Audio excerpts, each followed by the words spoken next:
I've been an opera fan for decades and I want to share my passion with you. So I'm on a mission to find out how opera is trying to attract new audiences and reinvent itself.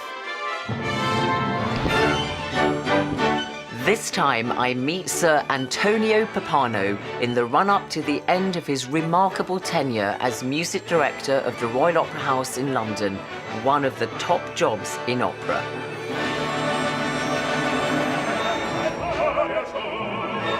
As a celebrated conductor, he wins praise and plaudits for his style and brilliance. He wants to smell every little new idea that comes up, every glimpse. Tony is the music. He unites everyone. He cares about securing the future of opera and helps to train the big names of tomorrow. Maestro Pappano has been a great help into nurturing talents of people like me who are young artists. He's very encouraging.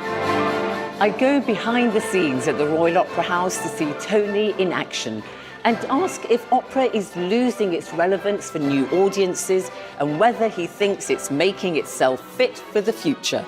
I think every major opera house wants to entice younger audiences. It must do everything and be open to the interests of many different people. Let me take you to the opera.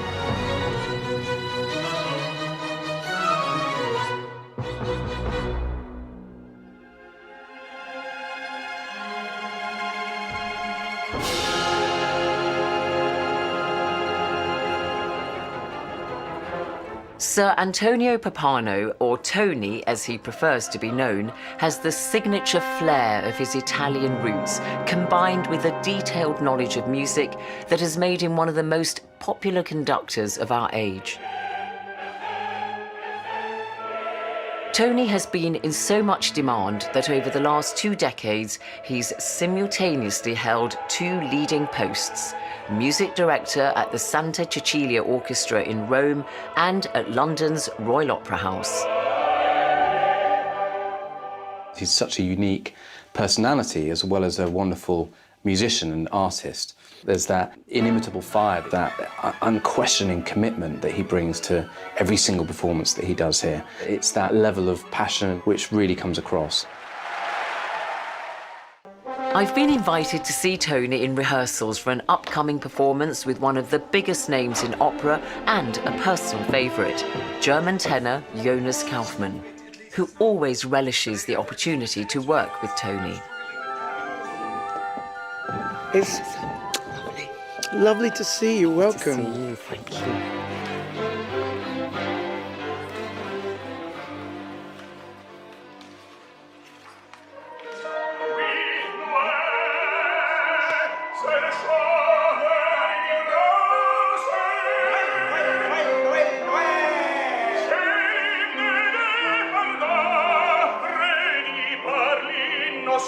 Werther by the French composer Massenet is a tragic love story based on a novel by the German author Goethe. Jonas Kaufmann is performing the title role alongside Russian mezzo-soprano Aygul Akhmetshina.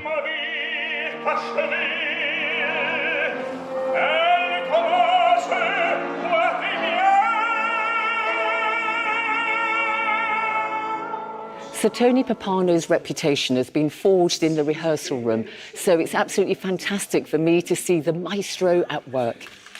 You know, you should always start with talking to him in a position. Just talk to him, and then when he gets, you can't, anymore, then go to his chest, and but be careful because otherwise you're lost in there. I mean, she's screaming in a very wonderful way, but I mean really loud. And then he says, Tony and I came together and discussed what we could do here in one of his last seasons at the Royal Opera House. And it turned out that Werther is one of his all-time favorite pieces. I didn't know. So we said, well, then let's do it.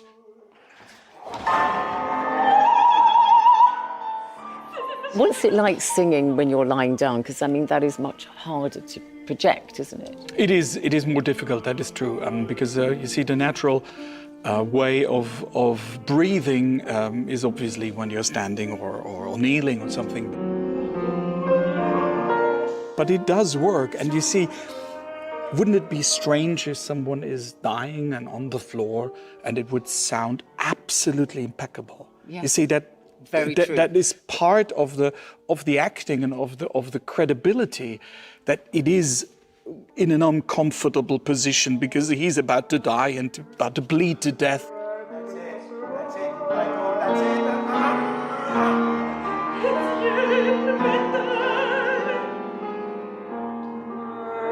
What makes it unique to work with Tony? It's a very long list, I think, of ingredients that make Tony special and unique in the operatic world.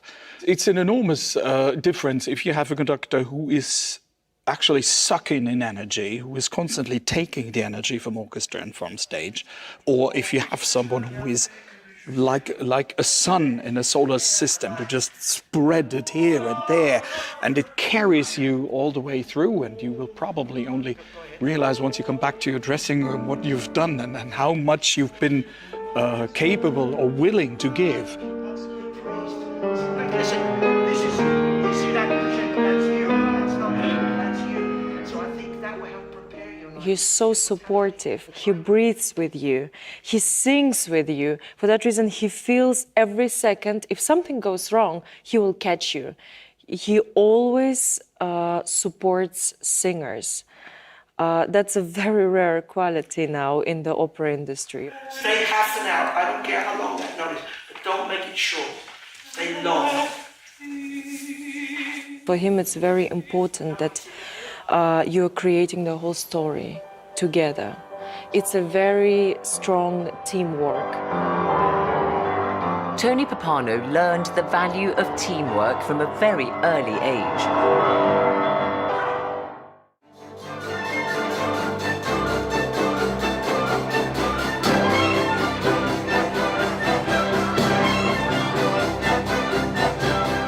It's the final full dress rehearsal for the Werther cast before opening night, and the audience gathers ahead of the performance.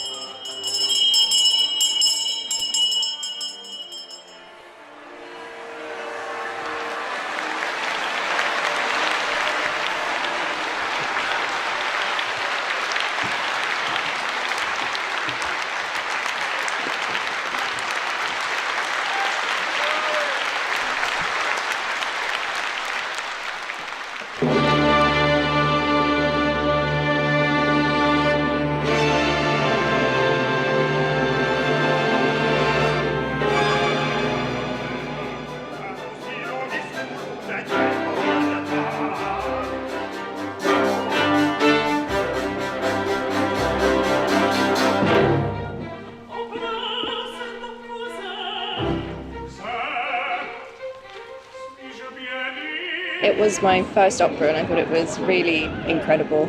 It's still a very relatable and interesting story, regardless of the time period. I'm a huge fan of Anthony Pappano, and I think Werther actually is one of his best in his career.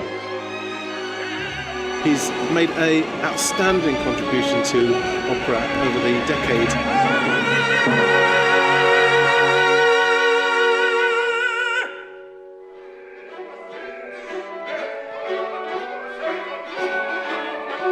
Tony and the team at Covent Garden also want to expose young performers from a variety of backgrounds to opera.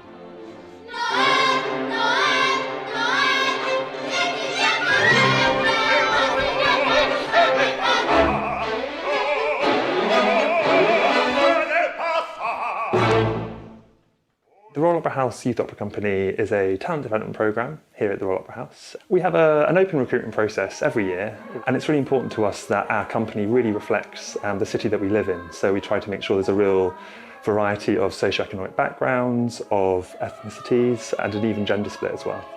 The majority of our young people who join us will come from families who probably have had no real experience of opera. What's it like for them working with Sir Antonio Pappano? Do they appreciate that they are in the midst of a great maestro? they don't really understand the sort of the size of the reputation that Tony's kind of carrying into that room. And for many of them, it's the first time they've worked probably with a conductor. So they bring a real sort of joyful playfulness into the room. And what I think we love watching is how Tony matches that he has such a sort of natural warmth with them, and he's so dedicated to nurturing that next generation that he really is just a joy for them to work with. Tony has come a long way since he himself was a child. He conducted the orchestra at Westminster Abbey for King Charles' coronation. I grew up in a council flat right behind Westminster Abbey, and having recently conducted at the coronation, it's a 4-minute walk from that council flat to Westminster Abbey. So I haven't traveled very far in 63 years, you know. A council flat, of course, is public housing, and it was a fairly run-down area when you were living in it. Yeah, well, you know, it was pretty simple, shall we say. But look, I haven't come very far, but I've come. This is a pretty good gig, isn't it? Tony's departure from the Royal Opera House is a time of change for him and a chance to reflect about what he wants to do in the future. I'm looking forward to just slowing the tempo a little bit.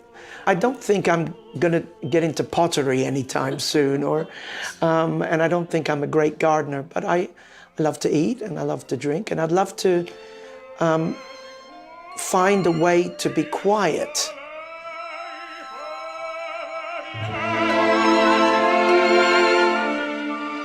But those who know me, you know, I'm not going to, you know, sort of like step back too far, because that energy is what drives me, and the need, you know, to stick my nose into everything. I'm going from having 2 jobs to just having 1 job.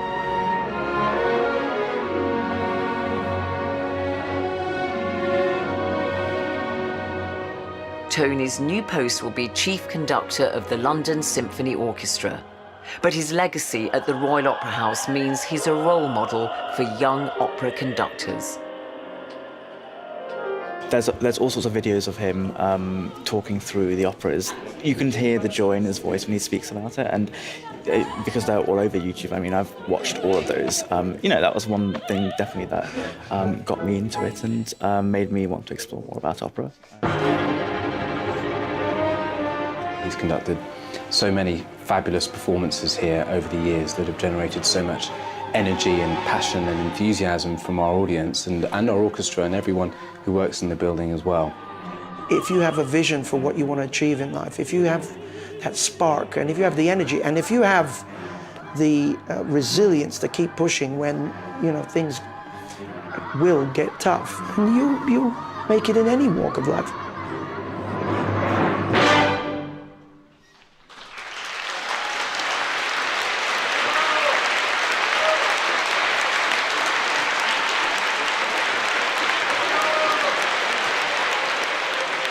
Whenever I come to the Royal Opera House to see Tony in action, it never ceases to thrill me.